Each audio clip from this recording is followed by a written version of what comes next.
Demain, nous serons lundi. Pour les Allemands, il sera Montag.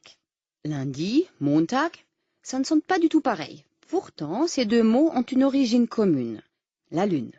En latin, le jour de la lune est Lunae dies, ce qui a donné lundi. En allemand, la lune s'appelle Mond, ce qui a donné Montag. Et chez les Anglais, on dit Monday, car leur lune à eux s'appelle Moon. Pour les peuples de l'Antiquité, les 7 astres mobiles qu'ils avaient décelés sur la voûte céleste étaient des dieux. Mercure, Vénus, la Lune, le Soleil, Mars, Jupiter, Saturne. Chaque dieu régnait sur un jour de la semaine selon un ordre savamment calculé par les Babyloniens. Si en français la proximité entre les jours et leurs dieux saute aux yeux, en allemand il faut toujours faire un petit détour pour trouver le lien avec la planète d'origine. Car les peuples germaniques, lorsqu'ils rencontrent les 7 jours de la semaine au IVe siècle, ne veulent pas juste reprendre les noms des dieux romains, non, ils veulent trouver un dieu équivalent de chez eux. Comme nous venons de voir, le lundi est le jour de la lune. Bien. Mardi, c'est le jour de Mars, dieu de la guerre. Le latin Martis dies est devenu mardi en français. Les Allemands ont nommé ce jour Dienstag, car le dieu de guerre germanique s'appelle Tyr ou Thiou, et aussi Mars Tingsus. Tingsus a donné Dienstag. Le Tuesday anglais porte la trace de son autre nom, Thiou. Maintenant, passons à mercredi, Mittwoch en allemand. Si vous avez été attentif, vous avez compris que c'est Mercure, dieu du commerce et du voyage, qui lui a donné son nom. Très bien. Mais qui est donc ce dieu germanique Mythe? Ne cherchez pas, il n'existe pas.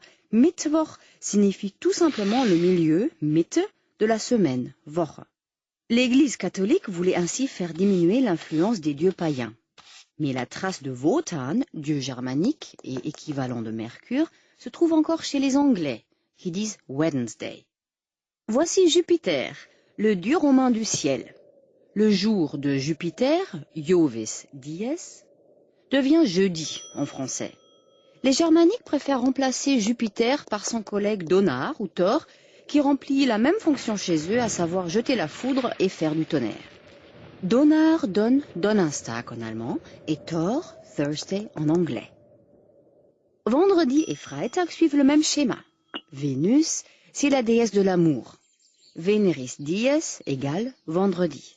Et le Freitag allemand, tout comme le Friday des Anglais, vient de l'équivalent germanique de cette Vénus, Freya. On serait tenté de voir dans le samedi français et le Samstag allemand un dérivé de Saturne. Mais non, les deux mots viennent de Sabbati dies, Shabbat, jour de repos des Juifs.